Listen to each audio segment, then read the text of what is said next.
Hi, everyone. Welcome to SBR Sports Picks. My name is Peter Loshak. His name is Jimmy the Bag. This is the Loshak the Bag Show, 6 o'clock version for Wednesday, January 3rd. Jimmy the Bag, of course, and I do this show now twice a day, as we have been doing in 2017. We're picking up again. This is the first day we're doing. Is this the first day? I can't even remember. Did we do it yesterday? No, this is the first day we've been doing it twice a day. The full day, yeah. Right. Okay.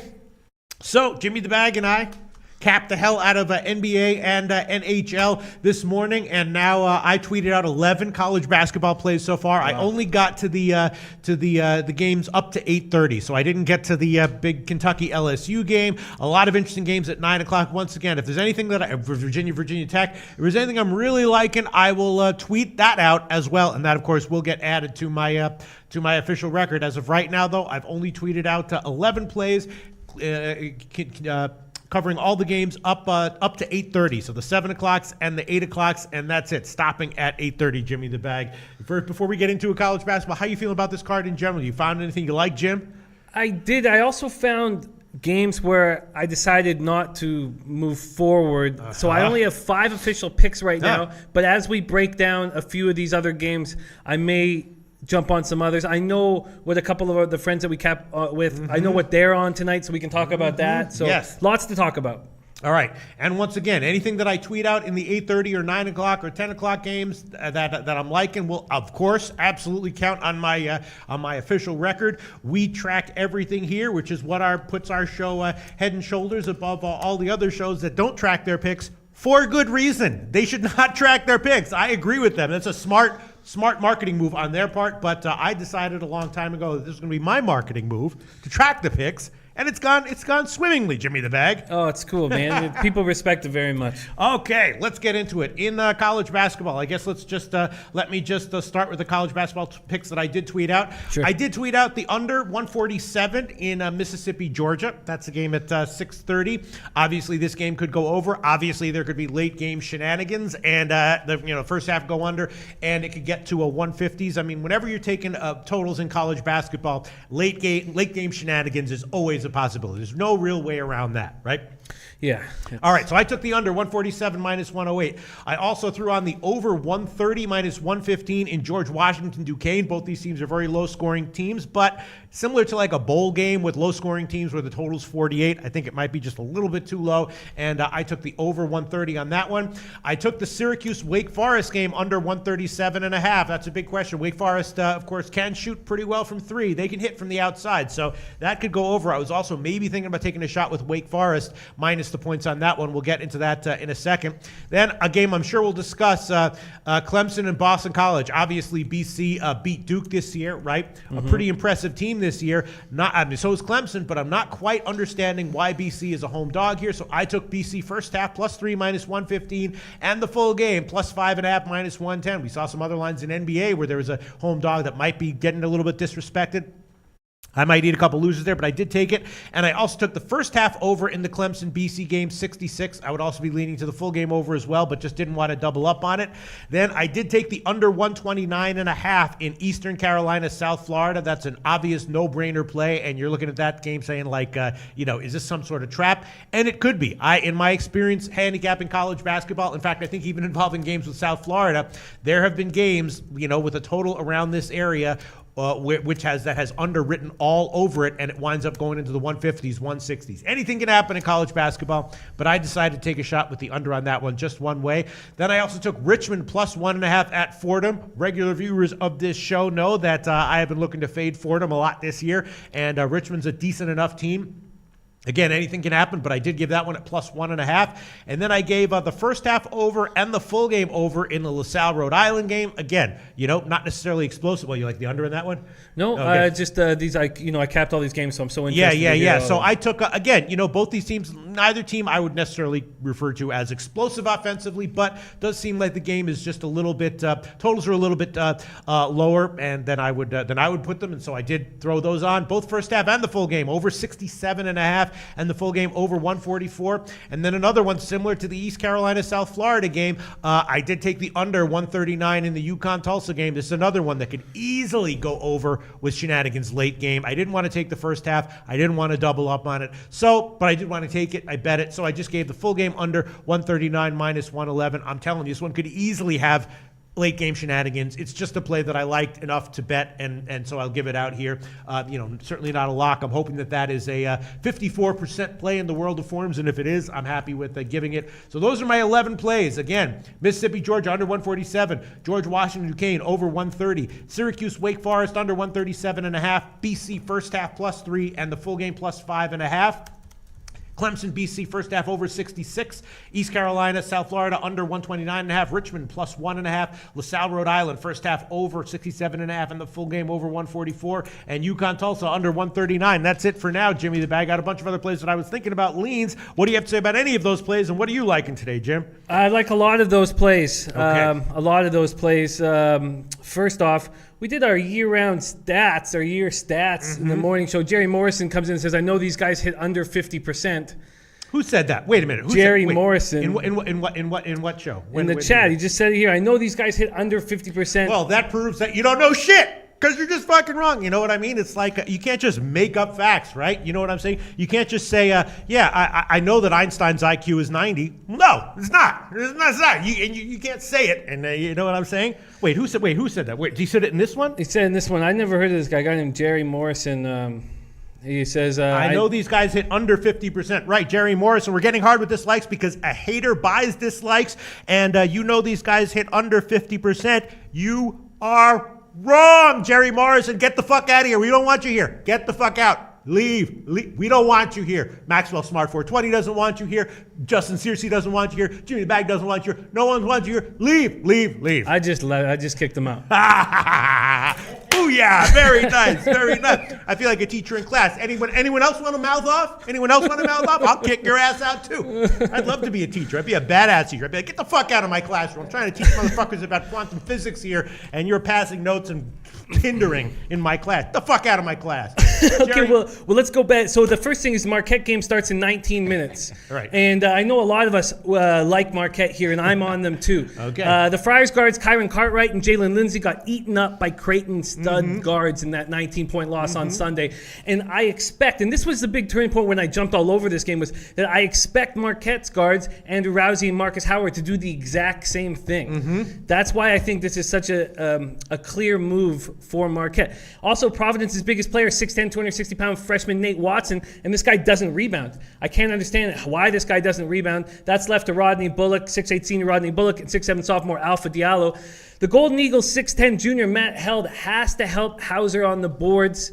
6'11" newcomer sophomore that we thought Harry Froling was going to be make a big impact. He's almost made no impact. I'm concerned. It seems like his minutes are going down, but I do like Marquette tonight, and I'm taking them on the spread. Okay, that's good. By the way, criticism will be embraced. That guy just should have said what he should have said was, "Damn, I know Loshak's down in NBA, but why?" Then I would have been like, "Yeah, you're damn right."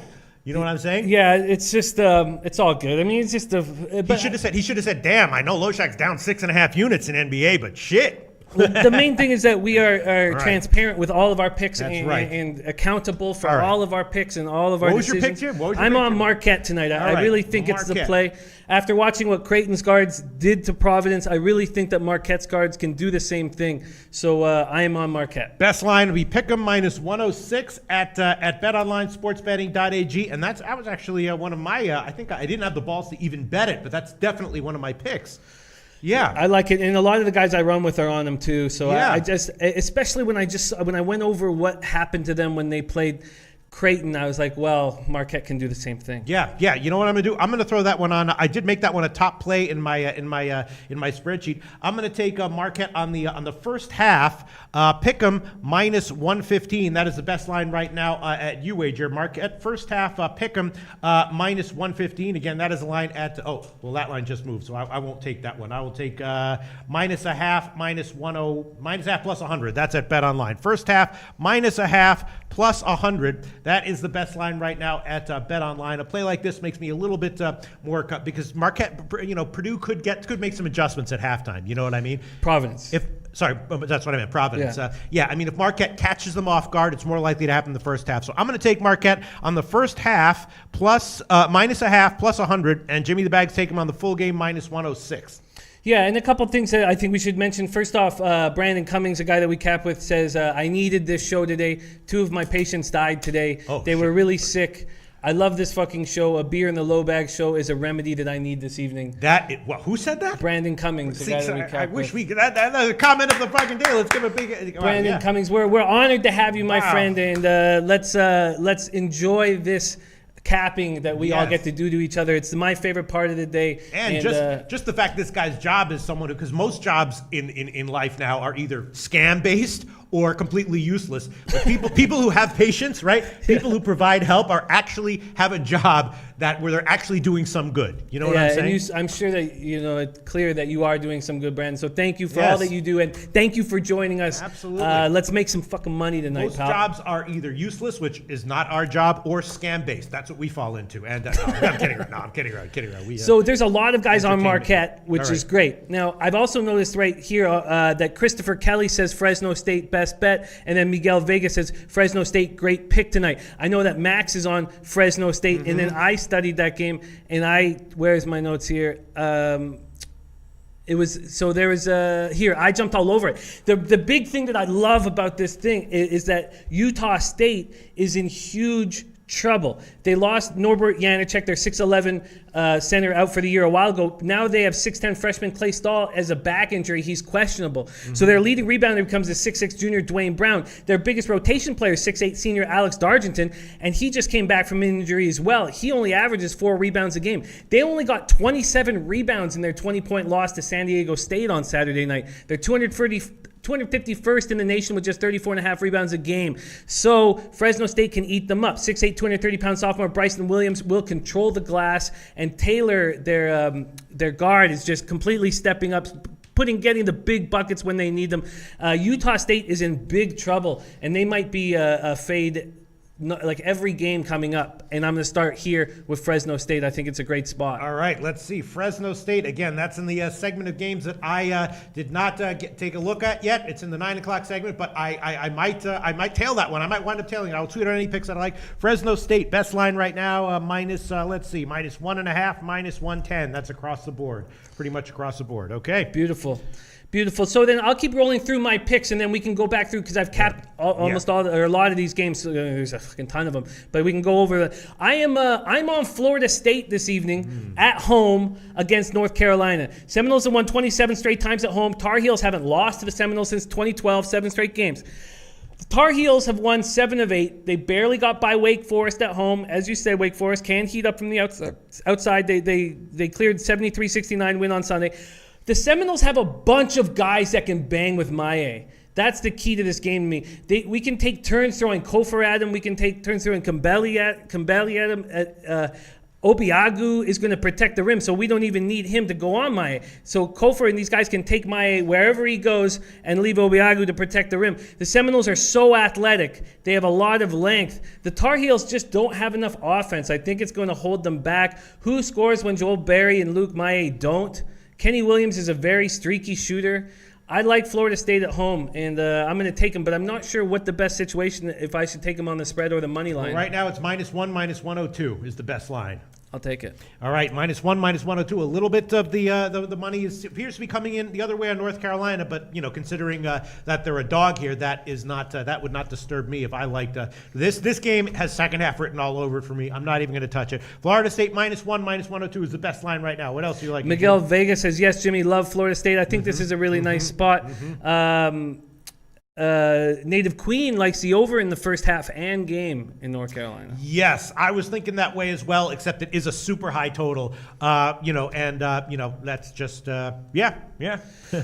And so Restock Charlotte here says that he's on St. Bonnie. I know Max is on St. Bonnie, and that is another play that I have jumped on. I'm taking St. Bonaventure. They're at Dayton. Dayton only gets rebounds from Josh Cunningham, 6'7", 230-pound junior. He's the only guy that gets rebounds for this team. It is a down year for Dayton. The Bonnies need this win. They need to establish themselves as the class of the A-10 with Rhode Island. And the Bonnies will be able to beat teams all year that can't take advantage of their lack of size. And Dayton can't do it. I like St. Bonaventure here. All right, best line is -2, -107 right now at Pinnacle. Again, that's an 8:30 game. Didn't have a chance to get to it, so I have no real opinion on that one as of right now. But if there's anything I'm liking, I will tweet it out for sure. Sweet. And so I have one more play here, and then I have some leans that we can talk out. My next play, my fifth play that I've already sent in, is I am taking Rutgers at +19 this year, or I might get better. We'll figure it out. Before I do, Christopher Kelly says St. Bonnie is not the play. This is a trap. Dayton always plays them tough, and it's a big conference rival. I think this is a spot where St. Bonaventure is going to establish themselves as a big team in the A-10, and that's why I'm making this move. I can understand you saying that, Christopher Kelly, but I think this is a big, big spot. So I'm taking Rutgers. Purdue's won 9 straight. They just completed a perfect December. They're big boys, right? 7'2", 209-pounder Isaac Hayes is a big boy, but he's not a very good rebounder. 7'3", 250-pound freshman Matt Harms has the same problem. With these giants on the floor, why is Purdue ranked 87th in rebounding? We saw earlier in the year that teams were able to push Purdue around. They were able to physically intimidate Purdue. These are 7-footers who can be pushed around. Yeah. Rutgers is 6th in the nation, allowing just 59.5 points per game. They're 2nd in the nation with 44.6 rebounds a game. They average 15.9 offensive boards a game. They're going to be able to hammer at Harms and hammer at Haas. They beat Seton Hall and then lost to Stony Brook and Hartford, which was strange. And a difficult thing to figure out clearly. 6'10" sophomore Isaac Diam averages 5.1 boards a game. He's just 190 pounds, needs to fill out. 7', 275-pounder junior Shaquille Dorson just plays 9 minutes a game. I expect him to play more to push around these big 7-footers. I like Rutgers at +19. That's interesting. Yeah, I certainly don't disagree with the play. Wasn't Rutgers the play that I took against Michigan State at home? Yeah. So I mean, in general, Rutgers is a team that I am looking to be undervalued in spots. You might be right here. I did look at that one, and I held off it. I begged off it. But I the more you talk about it, and I'm definitely inclined to trust you. +19.5 is the line right now at Bookmaker. Everywhere else has 19, but Bookmaker does still have 19.5, and that's the line we can give you on that one, Jimmy the Bag. +19.5. That's yeah, great. Is it -110? -110. I love it. So, Jimmy the Bag. That's it for you, Jim? Those are my 5 picks. Now, I've got some leans and other games we can go over, but those are my 5 official picks. All right, so let's review them, and I might throw on some of my leans and thoughts as well to my official slate. And once again, anything I tweet out on the games that I haven't gotten to, I'm kind of annoyed. God, I wish I could come in here and give all my picks on camera for the entire slate. But Jim has given Marquette pick of -106, Fresno State -1.5, Florida State -1, -102, St. Bonaventure -2, some controversy there, and Rutgers +19.5, -110. I already went over all the plays I tweeted out, and I added Marquette first half -0.5 +100. All right, what are the other games that you were thinking about? I'm surprised you didn't. So I'm sure you looked into Clemson, BC. You don't like BC, do you? You think Clemson might get him? I looked at this game for a long time. I have a ton of notes. Let's go over them. Clemson's won 8 straight, reached the top 25 for the first time since 2010. The 62.6 points per game they allow puts them 20th in the nation defensively. They have 5 players in double figures. 6'9", 237-pounder junior Elijah Thomas is one of just 3 players in the country currently averaging 11 points, 8.5 boards, 2.5 blocks while shooting at least 60%. He's an excellent rim protector. He combines with 6'8" Dante Grantham to do a lot of damage inside. Boston College is a very dangerous team. They lost by 1 point at Virginia on Saturday. Yeah. That was so impressive. Yeah. They had 2 chances to win that game with 3 seconds left. They beat Duke earlier in this year. In their loss to Virginia, only 6 players saw the floor. That's concerning for them moving forward. 6'6" junior Jerome Robinson, 6'5" junior guard Jordan Chapman, and sophomore guard Kai Bowman never left the floor. That left 6'8" freshman Stefan Mitchell and 6'11" sophomore Nick Popovic to round out the 5. And then they have the Slovenian freshman, a 6'10" big who is on the bench. This was an extremely difficult spot, and I just had too difficult of a time with it. Yeah, you might be right. I mean, the near miss against Virginia might put them in a down spot here against a tough team coming in. You know, Boston College is a good team. And remember about a week and a half ago when I was talking about how Clemson was going to make a statement to the nation and they were going to move, and they've done that. I like Clemson a lot. I respect Boston College. It was just too tough of a spot. I'm coming off a 6-2 day, and I just didn't want to force anything here. Yeah, you might. Yeah, I mean, I don't relish fading Clemson at all, and I don't like going on here double. I just feel like BC might be getting just disrespected here after the Duke game, which might have been a letdown spot. They came back and blew out Columbia the next game, I think it was. So yeah, I might be looking at a couple losses here, but I did take it, Jim. So you did jump on BC, eh? Yeah, I took it two ways. I took it first half +3 and the full game +5.5. Wow, I respect it, and I'll be watching the game. Yeah, we'll see. Another lean that I came so close to taking, and right here I see who was just talking about this game, saying it was a good play. I can't find it right now. There's two spots that I came very close to taking that a lot of you guys are on. First off, I came very close to taking LSU on the money line tonight, and I'd like to talk it out with you guys and see what you think. Kentucky starts 5 freshmen, and they have a nice mix of size and skill. Tremont Waters is an incredible point guard for LSU. What my thinking was that LSU has seniors that bang the boards, and the seniors can really impose their will on these freshmen. Aaron Epps, he got 16 boards in their win over Houston. He combines with 6'11", 244-pounder Duop Reith to bang the boards in an impressive fashion. I came very close to taking LSU, and I didn't pull the trigger. Okay, a lot of great comments here covering college basketball here. I'll just go through them. Mohammed Joma says Oak State +9.5 seems to be everyone's favorite. Maxwell Smart says I might stay away from Rhode Island. LaSalle is good at staying in games. Rhode Island shoots 68% free throws. Yeah, I was thinking about, that was another one of my leans, LaSalle +12, just getting a little bit too many points. And again, I did give the full game and the first half over on that one. Where is it? Native Queen likes the under in the BC game. I took the first half over. Yeah, I mean, it's kind of a low total. We could see shenanigans coming in later on. And yeah, I was leaning over on that one. I'm not sure why Native Queen likes the under, but I'm sure it's for very good reasons. Let's see. Maxwell Smart says, and DJ Boss guys seem to be liking Miami here. Maxwell Smart says Miami's the perfect team to cover in a slow-paced, low-scoring game, which is likely against Georgia Tech. That's true. Everyone liking Fresno State. Shooter 214 says hammer Fresno State, all in caps -1.5. Someone else said Utah State has 3 guys out. Yes, Shooter 214 says Utah State 3 guys out. Let's see some other comments here. Cartwright upgrade to a probable for Marquette. That game I believe has already started. Let's see, looking for some other comments here. A lot of people liking Miami here. LSU at +3 now, boys. Let's see. Just looking around. Philip Age says Purdue is the slowest team in the Big Ten. Yeah, you might have a good play there, Jimmy the Bag, with Rutgers +19.5. Lee Davis says 78% on St. Bonaventure, and yet the line has crept down a little bit. Wow. Interesting. That's tricky. Interesting, yes. Providence, 2 key players out. Let's see. NC State, Notre Dame. That's an interesting one. Let's see. I'm looking for some comments here. One thing that worked with me last night was taking a team with 2 bigs going up against a team with 1 big. And that's happening in this Miami-Georgia Tech game. We know how important Ben Lammers is to Georgia Tech. He's extremely important. And Miami is 2 bigs. They have the 6'11" DeJuan Hewell who can go at him and the 6'10" Ibuka Izunda that can go at him. That's a spot I like, but you know, Georgia Tech has a Koji back. He's got 18 points per game in his 5 games back. Him and Tadrick Jackson, they're best friends. You know, the Hurricane defense continues to improve. They held Pittsburgh, who's a bad team, but they held them to just 53 points. They've now held 9 of their 13 opponents to under 60 points. Miami's also played 6 straight games away from home, so they're going to be comfortable here playing Georgia Tech. I was very close to taking Miami.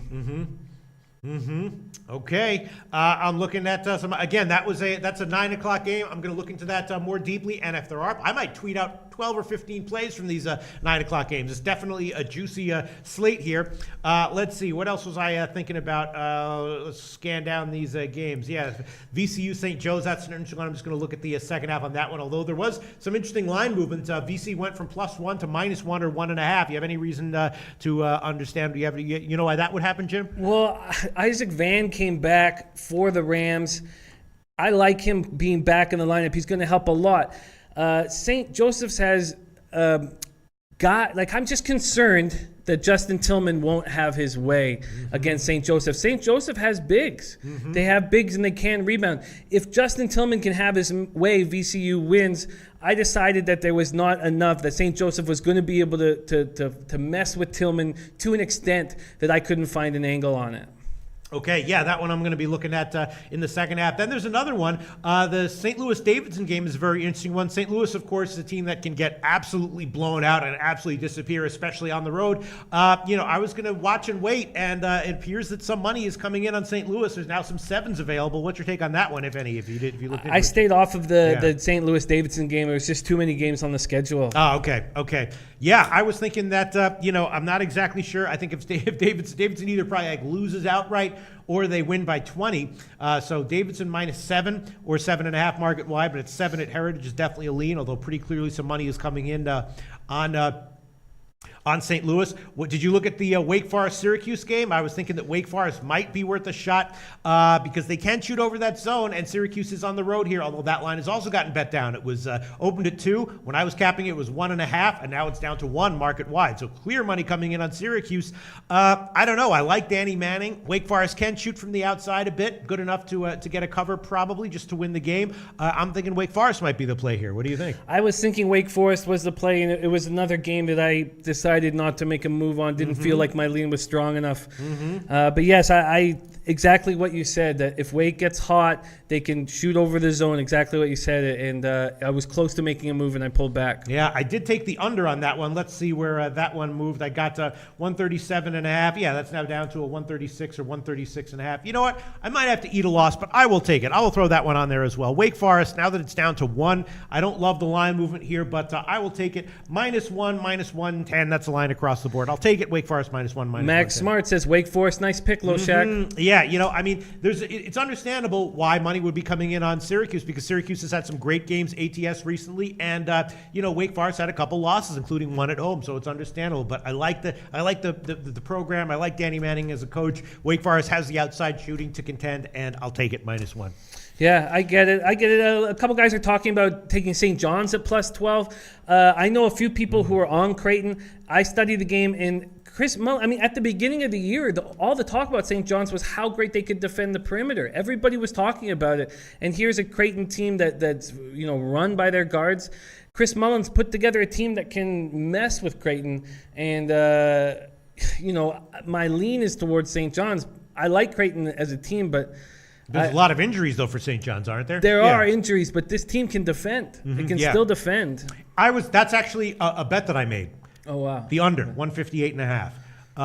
It's 157.5 or 158.5. Obviously, Creighton can be one of these teams that can put up 100 points, have a game go into the 180s, but they can also have a modest scoring game against a team that plays that kind of style. And if that happens, their games easily go into the 130s or 140s, and usually not a lot of shenanigans in those situations. What do you think, Jimmy the Bag? I get it. I get the under is a good play. What happened? What line movement has there been? I'm taking it. I'm making it official. I did bet it, so I'll take it. It's 157.5 or 158. BetOnline SportsBetting.ag of 158.5 -113. So I'll take that one. The under 158.5 -113 at BetOnline SportsBetting.ag. Everywhere else has 157. Yeah, no, I think that's a good play. There's some huge games tonight that we haven't talked much about. The Virginia Tech. Did you look at that one, Jim? I sure did. Because I didn't have a chance to look at that one. Oh, wow. Virginia's lost the last 2 times they played Blacksburg. They really want to win this game, but they barely got by Boston College. Sophomore guard Ty Jerome scored 31 out of the team's 59 points. It's good to see him scoring, but you don't want him to be doing all the scoring. Virginia Tech looked bad, losing by 12 to Syracuse on New Year's Eve. But that was just a strange situation. I think you should probably put a line through that game. The Hokies only hit 34% of their shots, 19% under their national best 53% average. Ahmed Hill leads the country in three-point shooting. He only went 2 for 7. Virginia has yet to allow an opponent to hit 50% from the field or eclipse 70 points. this is an exciting spot that I just didn't find an edge with. Okay, I'm going to look at that one, and if I make any bets, I will tweet them out. All right, let's see. What else is interesting from these games? Rutgers, Purdue, The Oklahoma State-Oklahoma game is another huge rivalry. Did you look at that one, Jim? I did, right, yeah. Revenge game for Oklahoma after losing twice to the Cowboys last year. Waters, the 6'6" sophomore guard, he and Trae Young grew up together. He's one of the few guards that might be able to slow Trae Young down. He's 6'6". He is long. He's got length. He's got speed. He might be able to slow him down. And the Cowboys have bigs. It's the Cowboys have bigs, but in saying all that, if you're messing with Brady Manick, Cameron McGusty, Kadeem Latin, there's too many guys. That Oklahoma has that can throw at the Oklahoma State bigs. Mm-hmm. I love these rivalry games. I just couldn't find enough of an edge. Okay. All right. Sounds good. What else do you want to bring to our attention? What else do you look at, Jim, that you find interesting? A couple games I really found interesting. There's talk about the Connecticut at Tulsa game. Max is on Tulsa.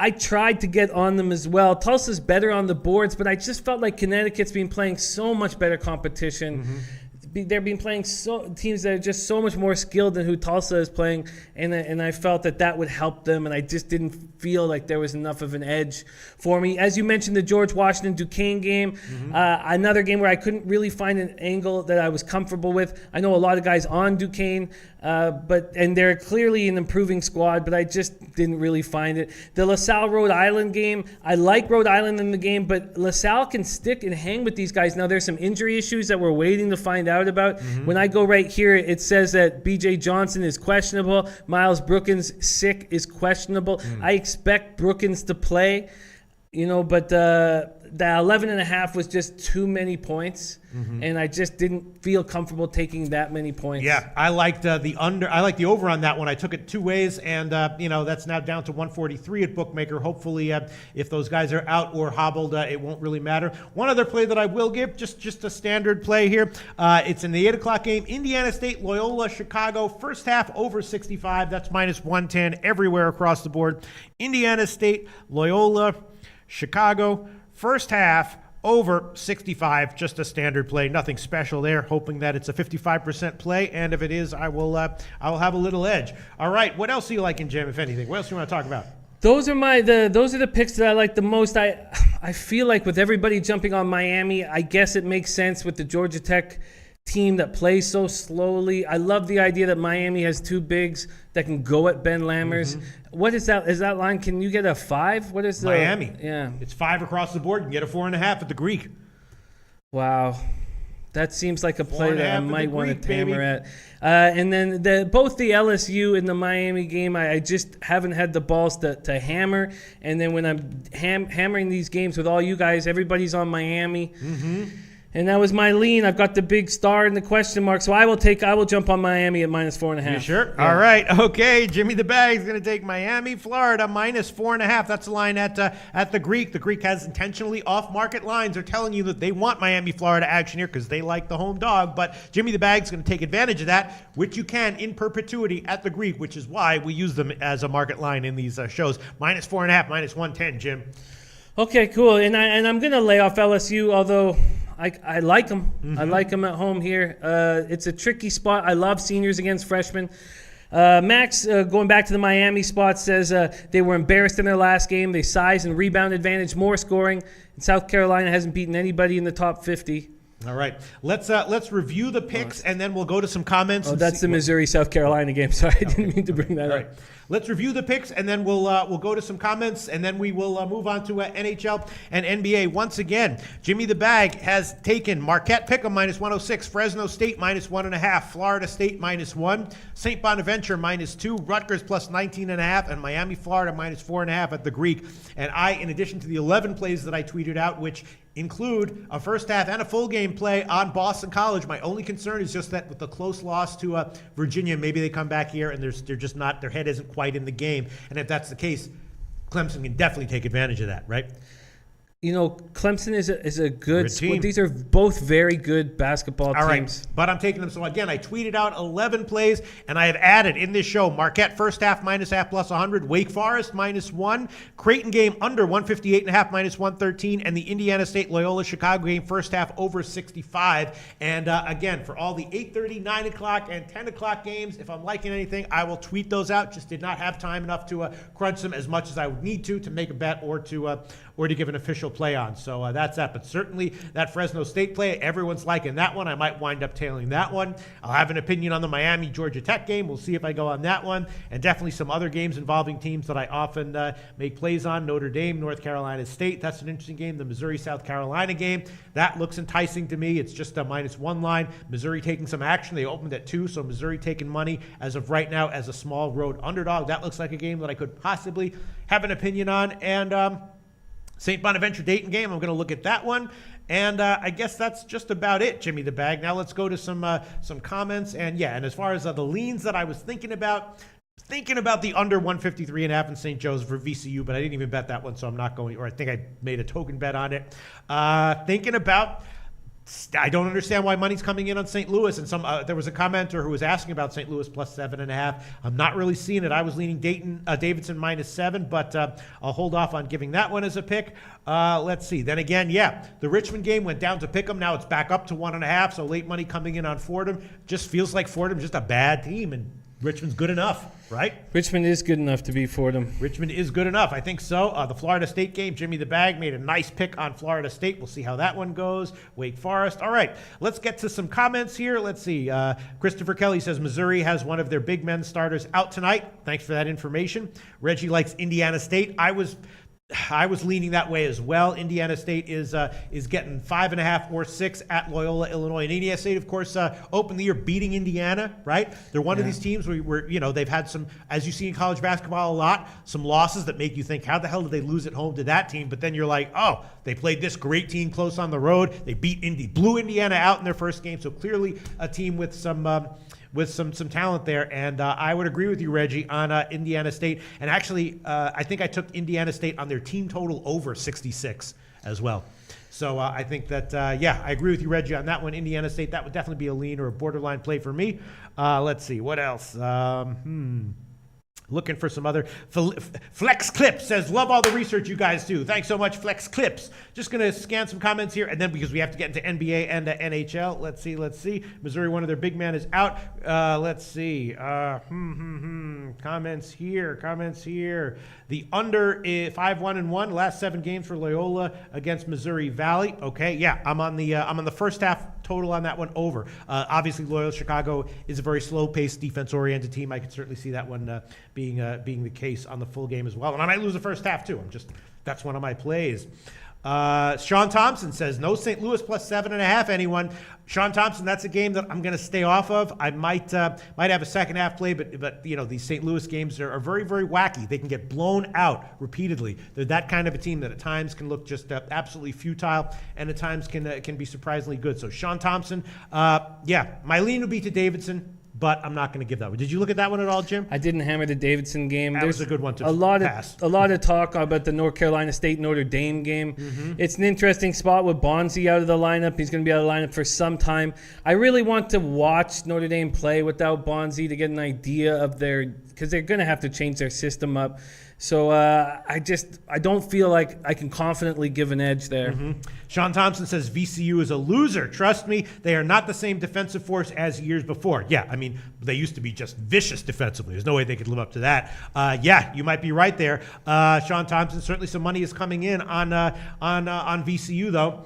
And wow, Shooter 215 says 85% on VCU. Scary. I love the people who just come in and give us the betting percentages. It's very interesting. You know what I mean? It makes the videos not necessarily that I'm going to act on it and be like, 85% on VCU. All right, St. Joe's, that's for me. But it's very interesting. It definitely makes me think. Everyone's on VCU, so that's why the total might be. The spread might be moving.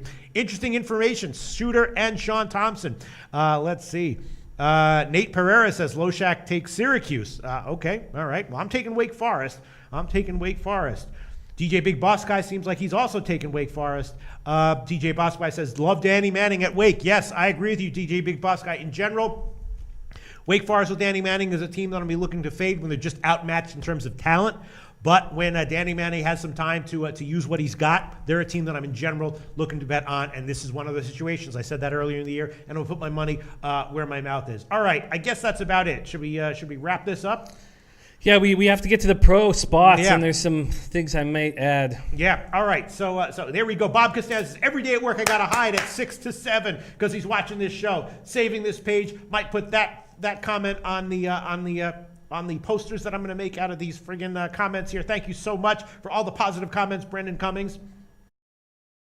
Okay, and there we go. So, shall we move on? Let's move on. That's it for college basketball. Once again, I will tweet out any picks that I like in the 8:30 games or later. All right, so we're just going to quickly look at NHL because there's only 2 games. Jimmy and I both took the over in that NHL game, which has gotten bet up, and I'm happy to say that we beat a nice little line move there. It's now up to 6 at Heritage. Other places at 5.5, -123, -130. We got it at -117. I personally bet it at -118. So that's a little bit nice to see. The Ottawa-Detroit game hasn't moved much, and we also both took the Rangers. Now I'm kind of like hoping. Now I'm not so sure about Jim. The Rangers aren't that good of a team in general, are they?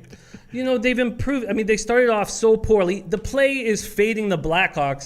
They've 8,000 miles on this trip. They have not looked good. And Jeff Glass, I mean, it's a fun thing to believe in this guy, this journeyman who's 32 years old, making his NHL debut, now playing 3 games in a row. There's a lot of pressure on him in Madison Square Garden. He hasn't looked that good.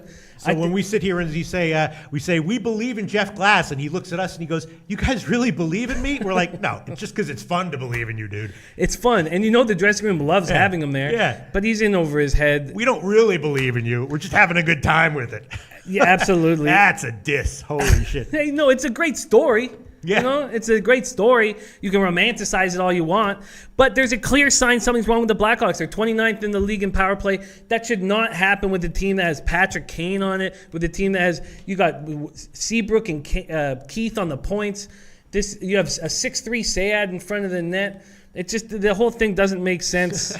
All right, so Jim and I both took the Rangers. He took them on the puck line. I took them on the -1 line. And we both took the over, and we beat that line move. And Jim also took the Detroit puck line, right, Jim? Yes. All right, let's move on to an NBA. Let's just check the line moves in NBA. Most notable line move to me is that Orlando, you got them at 8. They're now 7.5 across the board. So if I want to go and tail that one, I'd have to take 7.5. No more 8s. For Orlando, which is pretty interesting there. The other big home dogs we were talking about, Brooklyn, 6.5, has not moved.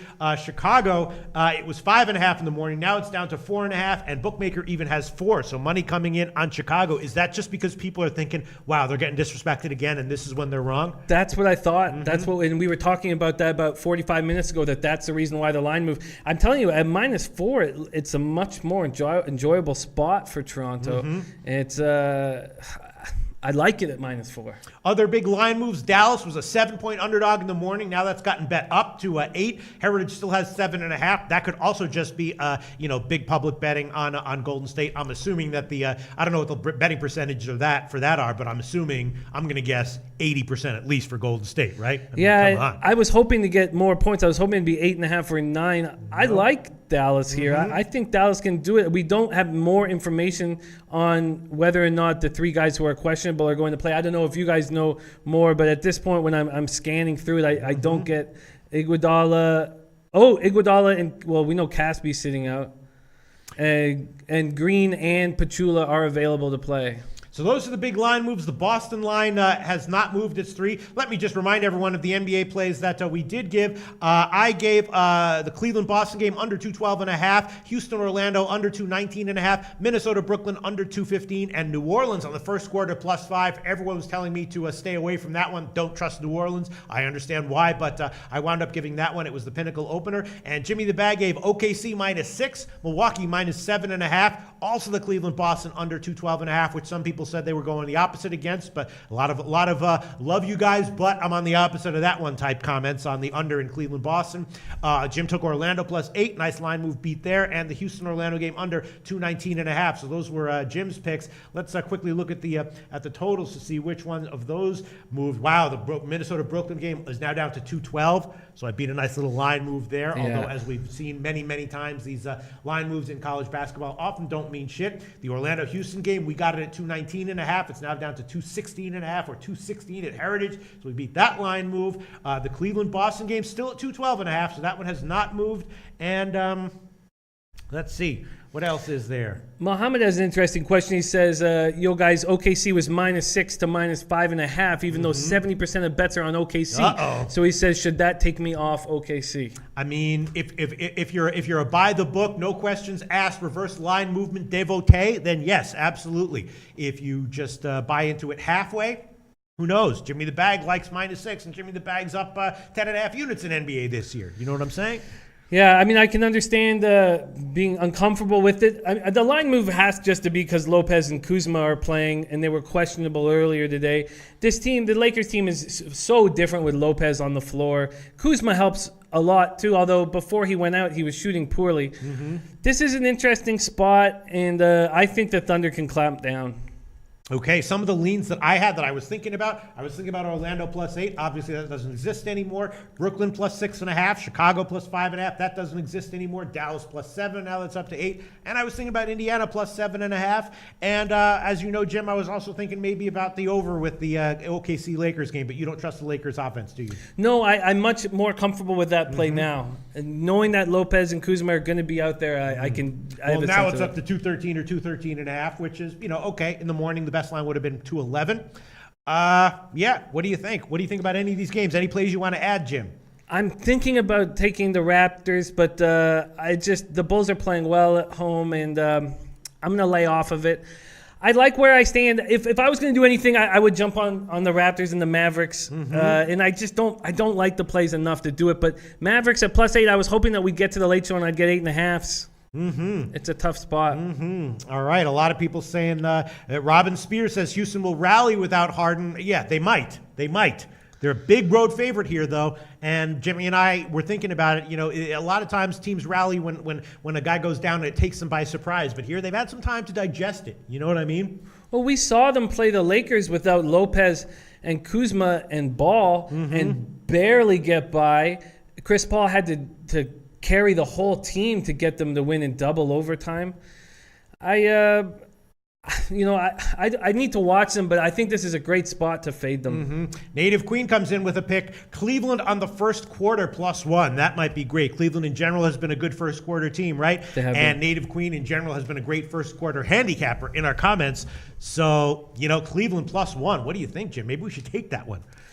It's a danger. This is such an exciting game. I'm going to watch it, but I just don't know if I can feel like I have an edge.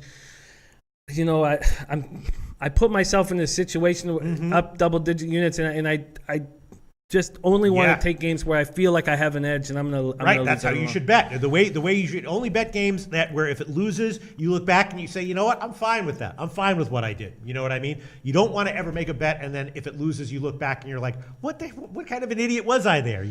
Well, and it's not that I don't believe in your guys capping why you think moves should be made. I totally believe in you guys. I just I like to find the edge on my own, and that way I can sleep at night when I lose. Mohammed Joma says, I think Westbrook in LA equals a huge game for the Thunder. Yeah, I'm thinking about a shot with the over on that one. And who is it? Let me see. Where was that comment? Someone said betting against the Cavs as an underdog is just something you just cannot do.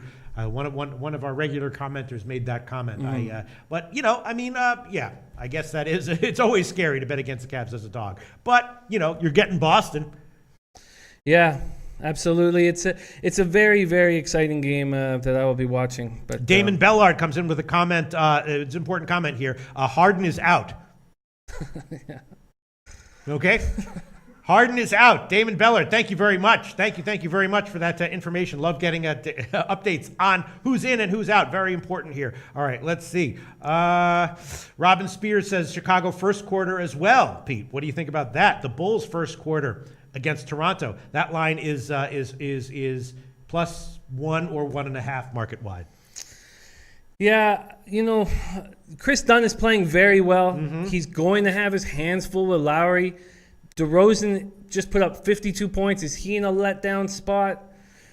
The reason why I thought the Mavs would be the play was that Curry comes out after 11 games off and shoots the lights out. Is he going to do that back-to-back games? I find that players don't do that. But these are tricky spots. Yes, they certainly are. Let me see. Looking for some other comments, some opinions here. Kirk Esparza says, I am on Celtics tonight. Let's see. Let me see. JP Fahey says, loving the Pelicans too, Pistol Pete. There you go. I just took them on the first quarter, not the full game. Nothing crazy like that. Smith Godwin likes the Toronto over. Let's see. Other comments. Dan Kelly is wondering if Hayward is out for Boston. Who? Dan Kelly. Just joking about the Harden bet. No, we got some comedians here. We definitely got some comedians here. We got some good comedians. I don't like it when they make me the butt of their jokes, although I accept it. But we got some nice comedians in these chat boxes, right? Yeah, we don't have Aspire to Elate here to make fun of your shirt every couple minutes. Yes, that's right. Let's see. Other comments. Garrett Blaze says, kind of liking Suns plus 11.5. They are rolling, and the Nuggets can't defend. Yeah, I mean, the Nuggets are having some real problems. Obviously, a lot of people looking at the Suns, not a great team on a back-to-back, so saying, well, no way I'd bet them. But I was actually thinking they might be getting a little bit disrespected there. Maybe the Suns' a double-digit dog is a play. Yeah, and it was just mentioned there, plus 11.5. This guy loves it. I get it. I get it. I just find the Nuggets such a difficult team to figure out. When they lost to the Sixers at home, Aspire to Elate is here. Aspire to There we Elate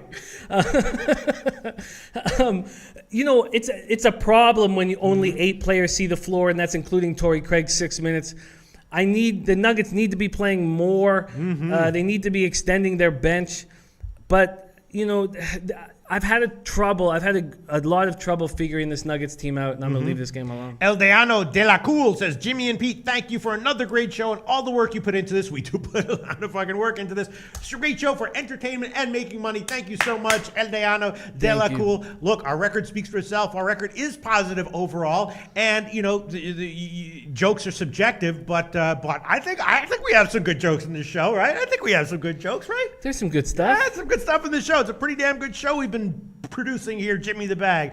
Let's see other. All right, let me just look at these NBA lines and decide.